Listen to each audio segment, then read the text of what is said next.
One of my top tips would be to make sure that you tweak your CV and cover letter to each job that you're applying for.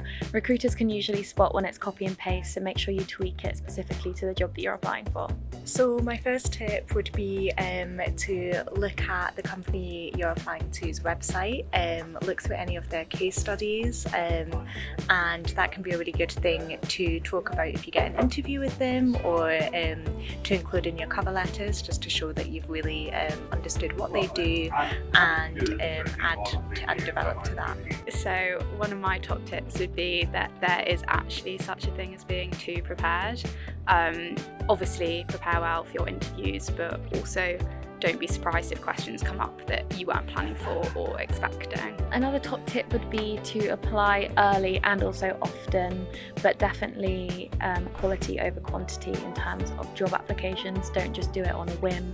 Make sure it's something that you're really interested in, and definitely put a lot of time and effort into each application. So I'd also say to look at the company's social media pages. You can get to know a lot about the company's culture by looking at the social media pages. So you can tell if you think it will be a good place for you to work for, and also what they get up to and what their current projects are as well. Another thing I'd say is to be yourself. It sounds really cringy and cliche, but at the end of the day, you really want to fit in to the company culture of the company that you're applying for.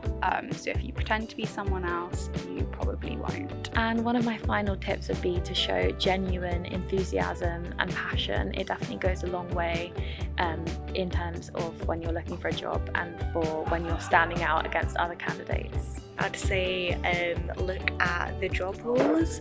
Sometimes the title of job roles don't really make so much sense, so really be looking at what the descriptions are and get to know what you'll be doing in the job on a day-to-day basis, not just going on based off of the title of the role.